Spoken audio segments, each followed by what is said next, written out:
Amalequita que lhe traz a notícia da morte de Saul.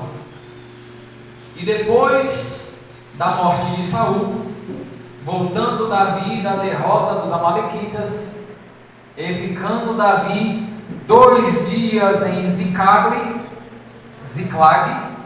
sucedeu ao 3º dia que um homem veio do arraial de Saul, com as vestes rotas e com terra sobre a cabeça. E sucedeu que, chegando ele a Davi, se lançou no chão e se inclinou. E Davi lhe disse: de onde vens? E ele lhe disse: escapei do exército de Israel. E disse-lhe Davi: como foi lá isso? Peço-te, dize-me. E ele lhe respondeu: o povo fugiu da batalha e muitos do povo caíram e morreram, assim como também Saul e Jonatas, seu filho, foram mortos. E disse Davi ao jovem que lhe trazia as novas: como sabes tu que Jonatas e Saul, seu filho, são mortos? Então disse o jovem que lhe dava a notícia: cheguei por acaso à montanha de Gilboa, e eis que Saul estava encostado sobre a sua lança, e eis que os carros e capitães de cavalaria apertavam com ele. E olhando ele para trás de si, viu-me a mim e chamou-me, e eu disse: eis-me aqui. E ele me disse: quem és tu? E eu lhe disse: sou Amalequita.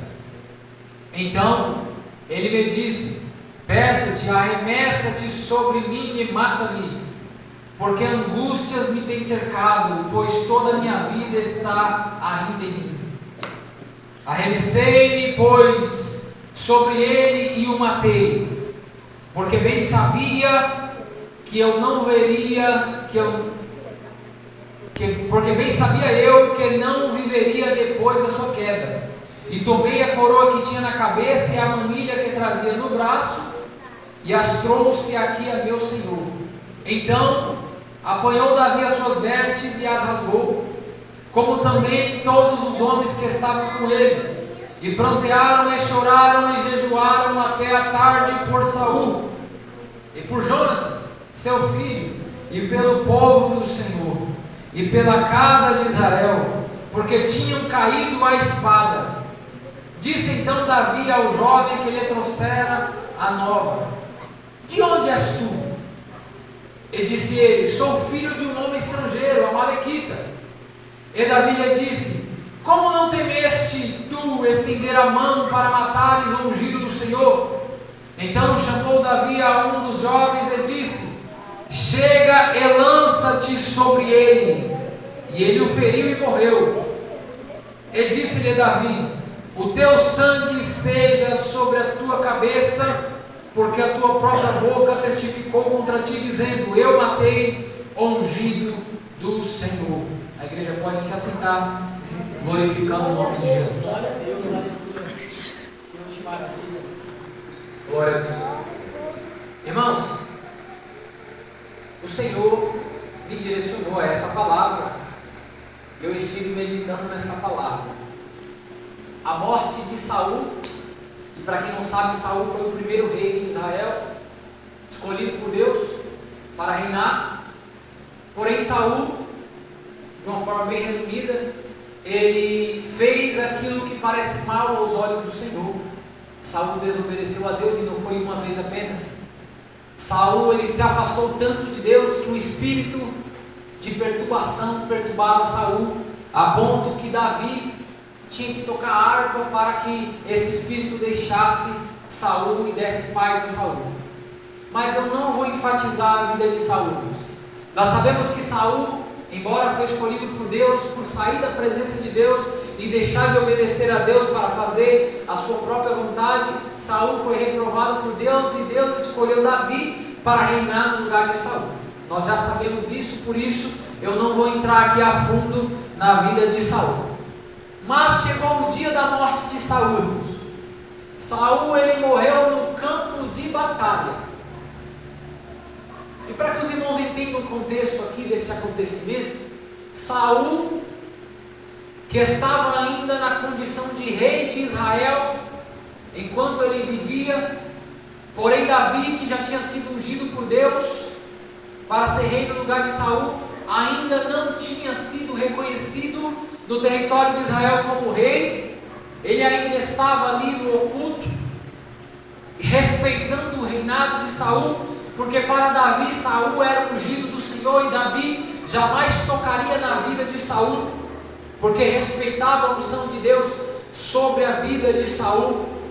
Então Saul, irmãos, agora nesse momento do contexto da história, Saul está pelejando contra os filisteus. Isso está registrado no capítulo 31 de 1 Samuel. É um capítulo anterior do que nós lemos hoje. Então os filisteus estão combatendo contra Saul. E o que vai acontecer, diz a palavra de Deus, é que Saul ele vai tirar a sua própria vida quando ele percebe que está perdendo a guerra. Quando ele percebe que o seu filho Jonatas e que os seus soldados, os seus outros filhos perderam a vida na batalha. Saul agora, irmãos, está se sentindo sozinho, está se sentindo humilhado, então ele vai tirar a sua própria vida. Está registrado no capítulo 31 de 1 Samuel. Saul ele vai dizer para o seu escudeiro: pegue a tua espada e tire a minha vida, para que eu não morra na mão dos incircuncisos, para que eu não morra na mão dos inimigos. Por que Saul pediu isso, irmãos? Porque para Saul era mais vergonhoso morrer na mão do inimigo do que o seu próprio servo tirar a vida dele. Saul estava desejando que o servo dele tirasse a vida dele, que isso já era quase um suicídio. E Saul estava desejando isso, irmãos, porque a vergonha era muito grande de estar perdendo para os filisteus. Mas eu quero fazer a primeira pergunta à igreja nessa noite. Se Saul tivesse em obediência a Deus que o ungiu para ser rei, ele perderia a guerra para os filisteus? Não. Sabe por quê, irmãos? Porque quando a presença de Deus está conosco, nós temos a certeza da vitória. Davi venceu todas as guerras que ele batalhou, porque ele tinha com ele a presença de Deus. O povo de Israel, quando saiu do Egito, venceu aqueles povos que vinham contra eles, e prevaleceu, e foi prevalecendo e vencendo. Através de Josué conquistou Canaã. Por quê, irmãos? Porque a presença de Deus estava com eles. Sansão, enquanto venceu os filisteus várias vezes, na sua época, ele que foi um juiz de Israel, ele venceu porque tinha a presença de Deus com ele. O Espírito do Senhor se apossava de Sansão e lhe dava uma força sobrenatural para ele vencer os filisteus. E Sansão ia vencendo e protegendo Israel da mão dos filisteus. Mas um dia Sansão se afastou da presença de Deus porque tinha uma paixão por uma filisteia chamada Dalila, que a mesma o enganou, o traiu, e por causa disso ele teve os seus cabelos cortados. Ele que era nazireu do Senhor, deixou de ouvir a Deus e foi ouvir uma mulher estranha. Perdeu ali o pacto que tinha com Deus porque o seu cabelo foi cortado. E a Bíblia diz que o Senhor saiu da vida de Sansão. Sansão foi preso, irmãos. Sansão teve os seus olhos furados, perdeu a sua visão. Sansão foi zombado pelos filisteus no templo dos filisteus, o templo idólatra dos filisteus. Pessoas que cultuavam um falso deus chamado Dagon. Sansão, irmãos, foi escarnecido pelos inimigos. Mas o projeto de Deus para Sansão, irmãos, não era esse. O projeto de Deus para Sansão era que Sansão vencesse continuasse vencendo os inimigos. Porque Deus, quando unge alguém para uma obra, não é para perder. Não é, irmãos. Mas Sansão desobedeceu a Deus, perdeu a presença de Deus e por isso foi derrotado. Mas o que eu acho lindo da história de Sansão é que nos últimos momentos da vida dele, a Bíblia diz que ele estava preso às duas principais pilastras do templo de Dagon, do templo ali, do palácio ali, aonde os maiorais dos filisteus estavam reunidos, ali festejando porque venceu o soldado mais poderoso de Israel. E a Bíblia diz, irmãos, que Sansão ali se humilha diante do Senhor, se arrepende do que ele fez e pede mais uma vez aquela força, ele pede mais uma vez a presença. Aleluia! E a Bíblia vai dizer que Deus, mais uma vez, pela última vez, presbítero François, Deus enche da presença dele a Sansão, do poder dele, o Espírito do Senhor se apossa de Sansão novamente, irmão. E Sansão ali, ele recebe uma força tão grande que ele é amarrado ali, com as mãos ali amarradas ali nas duas pilastras, ele consegue puxar as duas pilastras, e aquelas pilastras se quebram, e a Bíblia diz que todo o palácio, todo o templo cai ali em cima dos filisteus, e Sansão morreu junto com seus inimigos. Aí talvez alguém vai dizer, Sansão se suicidou. Irmãos, Sansão não se suicidou. O que aconteceu ali é que Sansão, ele cumpriu a sua missão, que era vencer os seus inimigos. Ele se arrependeu e ele venceu os seus inimigos no seu último momento de vida. Mas eu e você não precisamos pagar o preço que ele pagou, irmãos, para no final da vida ter que se arrepender e Deus ter misericórdia. É melhor nós vivermos em obediência, com fidelidade, para não cair na mão do inimigo. É melhor, irmãos. Porque se tem uma coisa que eu aprendi em toda a minha vida estudando a palavra de Deus, eu aprendi, irmãos, que é melhor estar nas mãos de Deus do que na mão do inimigo. Porque eu, presbítero François, se cair nas mãos do Senhor, eu posso fazer como Ezequias fez, dobrar o meu joelho, se humilhar, e certamente o Deus de misericórdia vai se compadecer de mim. Mas e se eu cair na mão do inimigo, irmão? Será que ele vai ter misericórdia? Não vai. Não vai, irmãos. Então Saul perdeu a sua vida. Mas como isso aconteceu? Saul estava no campo de batalha, irmãos, eu já falei aqui. Jonatas, seu filho, que era um grande amigo de Davi, era como um irmão, como se fosse sangue do mesmo sangue. Davi amava Jonatas demais. Davi, a Bíblia chega a dizer que amava mais a Jonatas do que as mulheres. Olha o tamanho do amor que tinha, o tamanho da amizade.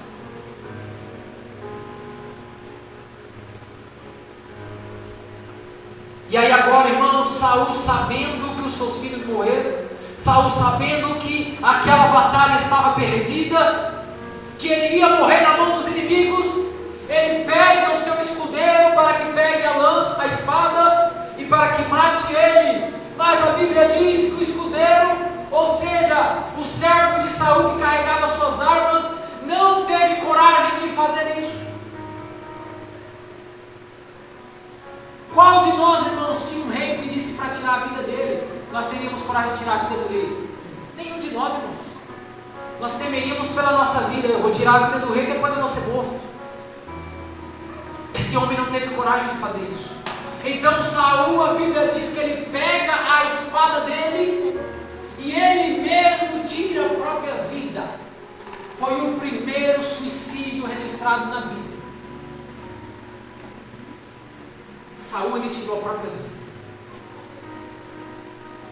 Quando Saul, ele tira a própria vida, o escudeiro dele, que era a pessoa mais próxima, o que ele faz? Ele também tira a própria vida. Isso é terrível, irmãos. Mas por que o escudeiro tirou a própria vida? Porque muito provavelmente ele ia ser culpado da morte de Saul. Ele era a pessoa mais próxima. Ou talvez ele sabia também que ia morrer na mão dos inimigos. No momento de desespero, tirou a própria vida também.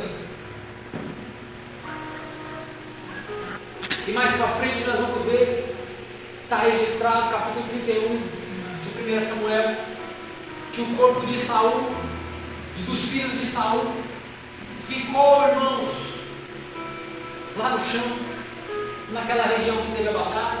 No dia seguinte, os filisteus vêm para pegar os despojos de guerra e para ver quem é que estava morto ali.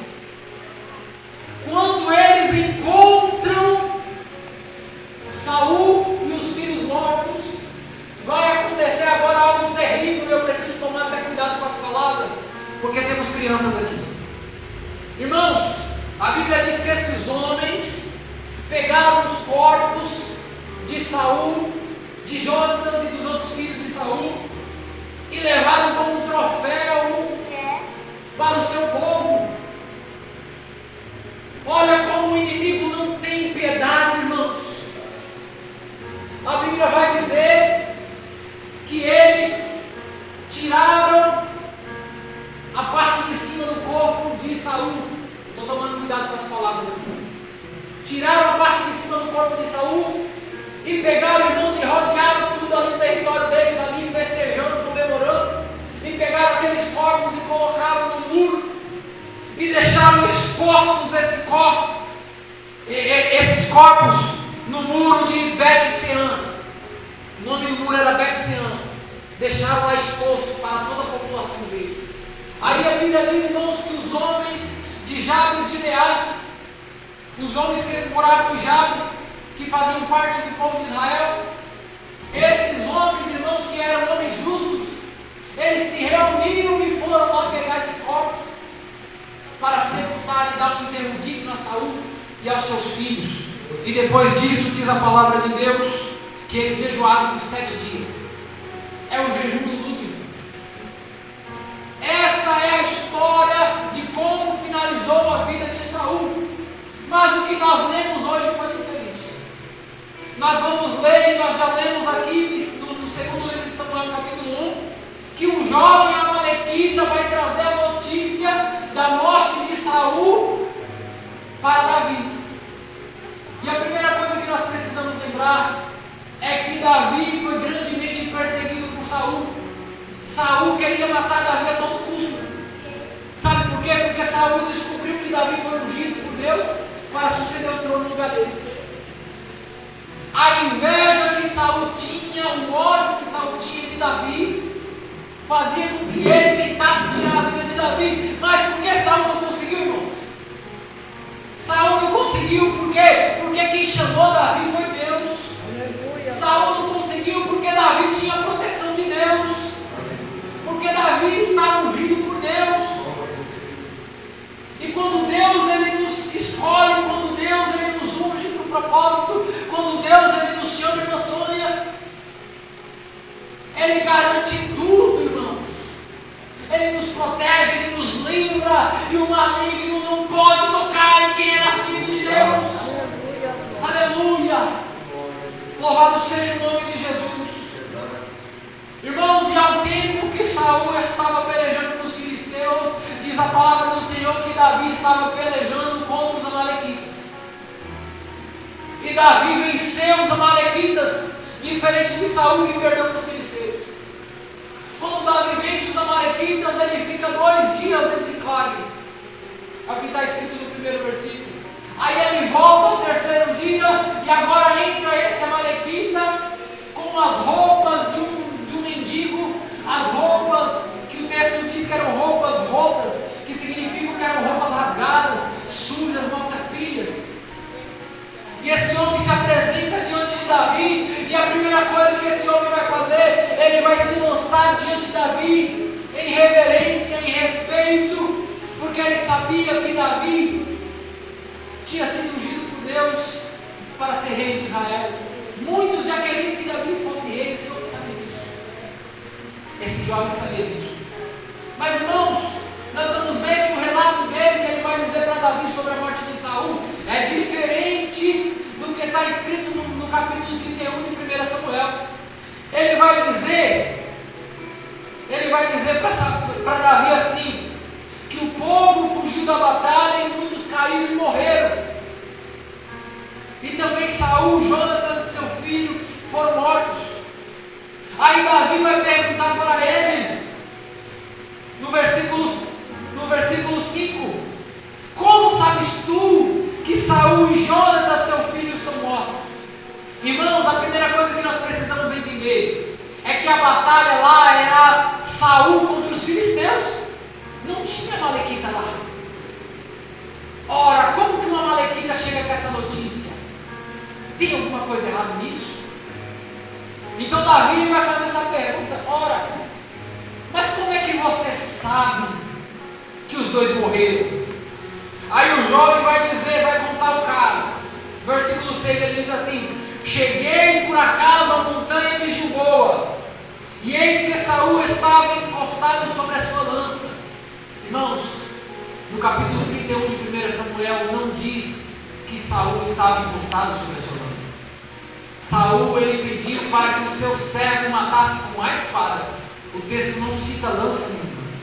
Mas o jovem continua dizendo: e eis que os carros dos capitães de cavalaria apertavam com ele. E olhando ele para trás, aqui ele está falando de Saul. Quando Saul olhou para trás, viu a mim. Ele chamou e disse, e eu disse: eis-me aqui. Ele se apresentou diante de Saul, na versão que ele estava contando para Davi. E ele me disse: quem és tu? E eu lhe disse: sou Amalequita.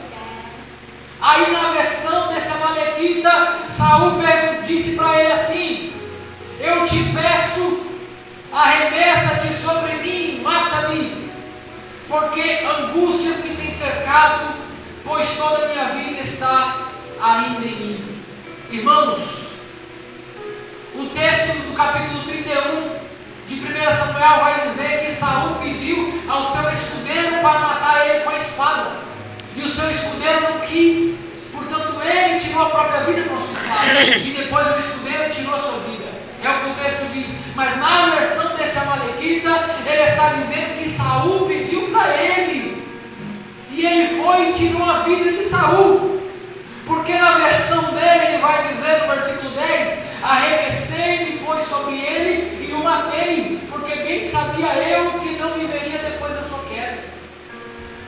Ele conta uma história para Davi dizendo: olha, eu sabia que Saul não ia sobreviver à guerra, e ele me pediu para que eu matasse ele, então eu só matei ele. Os irmãos vão entender o que Deus quer falar para vocês. E ele continua relatando a Davi assim: e tomei a coroa que tinha na cabeça dele e a manilha que trazia no braço, e as trouxe aqui a meu Senhor. Irmãos, no texto do capítulo 31, em nenhum momento fala que alguém pegou, que uma Amalequita pegou a coroa de Saul e o bracelete de Saul. Não está escrito. Mas uma Amalequita disse isso a Davi. Aí agora, irmãos, a reação de Davi quando ouve tudo isso. O versículo 11 a Bíblia diz: então apanhou Davi as suas vestes e as rasgou, como também todos os homens que estavam com ele, e prantearam, choraram, jejuaram até a tarde por Saul, por Jonatas seu filho, e pelo povo do Senhor e pela casa de Israel, porque tinham caído a espada. Irmãos, o Amalequita inventou uma história para Davi. Era mentira. Quando eu li esse texto, irmãos, quando eu li os dois textos, passou pela minha cabeça a possibilidade da Bíblia estar se contradizendo. Por quê? 1 Samuel 31 está contando a morte de Saul de um jeito.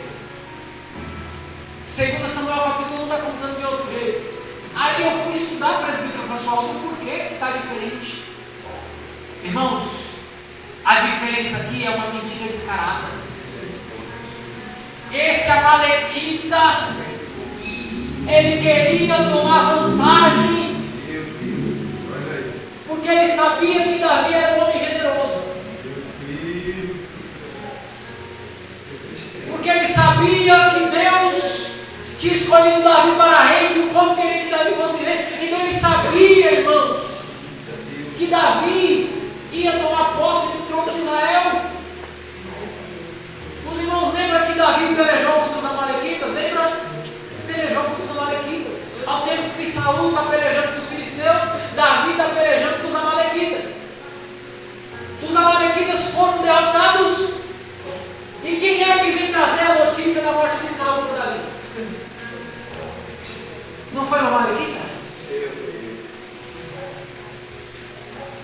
Irmãos,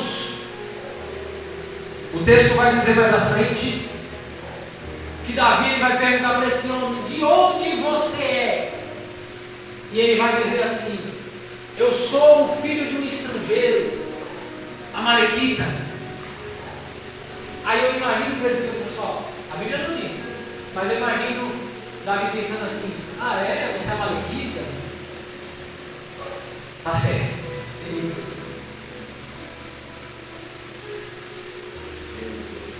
Davi ele faz algo, irmãos, que se algum de nós não entendermos de justiça de Deus, nós vamos dizer que ele errou. Mas para quem entende de justiça de Deus, sabe que Davi fez o certo. Davi ele vai dar ordem aos seus soldados para que pegasse esse jovem e o matasse. E a ordem foi executada. O jovem amalequita foi morto a mano de Davi. Agora, por que Davi mandou matar o jovem amalequita, irmãos? Porque Saul era ungido por Deus e Davi sabia que não se toca no ungido do Senhor. Não se toca no ungido do Senhor. Agora, o que eu acho interessante para o pessoal desse texto é que Davi, irmãos, ele estava inocente de tudo isso. Ele puniu esse homem por causa do relato dele. Porque Davi não sabia ainda que Saul tinha morrido e que Jonatas tinha morrido. Davi não sabia. Por isso que o texto diz que quando esse jovem falou para Davi, ele logo rasgou as suas vestes em sinal de pranto, de tristeza, e ele lamentou e jejuou até a tarde. Ele não sabia. Quando ele soube pela boca do amalequita, ele, irmão, se sentiu profundamente triste, e ele pune esse homem por causa do relato dele. Mas Davi não sabia o que de fato tinha acontecido. Foi a primeira pessoa que trouxe a morte de Saul para ele. Mas Davi, por ser um homem tão justo, ele puniu esse homem que afirmou ter tirado a vida de um ungido de Deus. Agora eu quero perguntar pela segunda vez à igreja. Fiz uma pergunta, vou perguntar a segunda vez para a nossa reflexão. Nós conhecemos pela palavra de Deus que Davi era um homem misericordioso, sim ou não? Ele teve misericórdia de Mefibosete, sim ou não? Mefibosete, filho de Jonatas. Davi havia prometido a Jonatas que o filho dele ele honraria, sim ou não? E Davi cumpriu a sua palavra. Mefibosete foi o único que restou da casa de Saul. Era neto de Saul. E Davi honrou ele. Davi era um homem que tinha misericórdia, porque diz a palavra de Deus que ele tinha um coração segundo o coração de Deus. Agora, sabendo nós que Davi era um homem que tinha misericórdia, que amava a vida, não tinha prazer de matar ninguém, quando ele matava os inimigos, era para defender Israel, era porque Deus mandava ele matar e ele estava obedecendo a Deus, mas porque ele não tinha prazer de derramar o sangue de ninguém. Davi era um homem, irmãos, que não tinha prazer de derramar sangue inocente. O único sangue inocente que eu sei que ele derramou, e se alguns irmãos sabem que ele derramou outro sangue inocente, pode me dizer que eu não sei, mas o que eu sei foi Urias, o marido de Batseba. Esse sim, quando Davi adulterou, ele colocou de propósito esse homem na frente da batalha para morrer, porque queria ficar com a mulher dele. Esse foi o homem que Davi tirou e derramou sangue inocente, mas ele se arrependeu e Deus perdoou esse pecado dele. E daí em diante, irmãos, eu nunca li mais um texto na Bíblia que vai dizer que Davi derramou sangue inocente. Todos os homens que Davi tirava a vida eram inimigos de Israel. Mas então, se Davi era um homem misericordioso, irmãos, eu quero perguntar para a igreja em nome de Jesus: não seria melhor o amalequita chegar com humildade dizer a Davi: Senhor, em respeito porque ele era o futuro rei de Israel, Senhor, eu sou uma malequita, me aceita no meio do teu povo, porque eu quero te servir. O que Davi faria, irmãos? Davi ia tirar a vida dele? Se esse homem contasse a verdade e pedisse ajuda, misericórdia, Davi ia tirar a vida deles? E aqui agora chego no ponto que eu queria pregar nessa noite. O que Deus tem para nós nessa noite, irmãos? É melhor, irmãos,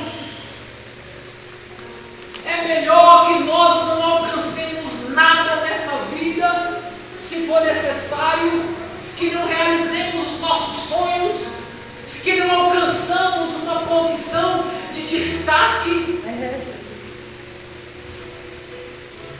sendo fiel a Jesus e não mentindo, não querendo se aproveitar da tristeza, do sofrimento de alguém para tomar uma vantagem. O pastor errou, o presbítero François errou, então eu vou me aproveitar, eu vou tomar uma vantagem para me aparecer diante da igreja, para que eu seja escolhido para ser o sucessor. Não faça isso! Aleluia! Não busque vantagem na desgraça do outro. Não minta para que Deus ou que alguém olhe para você e dê para você algum valor. Irmãos, quem dá valor em nós é Jesus. Aleluia, Jesus. Talvez alguém lá fora te despreza, não te dá a paz do Senhor. Talvez alguém lá fora nem olha na tua cara. Talvez alguém lá fora não quer saber de você de perto. Mas eu te digo, Jesus te ama. Oh, glória. Aleluia. Aleluia, Fique Jesus. com a verdade. Glória a Deus. Aleluia, Jesus. Não passe a perna em ninguém, irmãos. Não dê uma rasteira em ninguém para alcançar alguma posição. Deus. Não tente enganar o homem de Deus ou a mulher de Deus. Não tente, irmãos. Isso é perigoso. Amém, Isso é Jesus. perigoso. Glória a Deus. Esse jovem podia ter um futuro brilhante dentro de Israel, irmãos. Porque Davi era um rei justo. Davi certamente ia abraçar ele. Davi ia colocar ele numa posição boa se ele fosse sincero e obediente. Se ele abraçasse as leis de Israel e obedecesse, o próprio Deus ia honrar ele. Mas ele escolheu fazer aquilo que parece mal aos olhos do Senhor. E fica para nós um aprendizado nessa noite, já vou encerrar. É melhor, irmãos, nós sermos pequenos. É melhor não sermos reconhecidos, não termos status, Aleluia, não Jesus. sermos famosos. E eu já quero dizer para a igreja que não é pecado ser famoso, o próprio Jesus era. Mas é melhor, irmãos, que nós vivamos até no anonimato. É melhor que talvez nós não alcançamos o sonho de ter um carro, de ter uma casa, de ter um casamento, de ter filhos, mas ter o nome no livro da vida, irmãos. Glória a Deus. Aleluia, Jesus. Ter comunhão com o céu é melhor que tudo isso. Aleluia. Glória a Porque tem Deus. pessoas, irmãos, eu já vou encerrar, que tem casa bonita, tem carro do ano, pega uma férias na empresa e vai para um hotel de luxo, fica lá 10 dias, come do bom e do melhor, não tem falta de nada na sua casa. Muitos vivem pela carne e conseguem tudo que a carne tem desejo de conseguir. Chegam até a dizer que são felizes, que são realizados. Mas eu quero perguntar à igreja: e quando deixar esse mundo? Jesus aí. Jesus disse. Aí é estreito, viu? Jesus disse: não ajunteis tesouro na terra, aonde a traça e o ferrugem consomem, mas ajunteis tesouro no céu, onde nem a traça nem o ferrugem consomem e nem nenhum ladrão pode minar. Glória a Deus. Aleluia, Jesus. É melhor, irmãos, Ninguém é proibido de prosperar, ninguém é proibido de lutar, de estudar, de prosperar, de viver melhor dessa terra, não. É bênção de Deus. Mas o nosso coração tem que estar em Cristo. Ele tem que ser a prioridade para nós. E nós não podemos, irmãos, em nenhum momento deixar de ter comunhão com os irmãos, com a igreja, com Jesus, por causa de posição, de status ou até mesmo de respeito. Aleluia, Jesus, glória a Deus. Não. É melhor ser fiel do que fazer como esse Maliquita fez e ter um fim terrível. Porque o nosso Deus, verdadeiramente, Ele conhece todas as nossas ações e os nossos pensamentos. Vamos então viver a vontade de Deus com toda a alegria do nosso coração. Que Deus continue abençoando a igreja, em nome de Jesus. Amém, Jesus, glória a Deus. Irmãos, quero lembrar os irmãos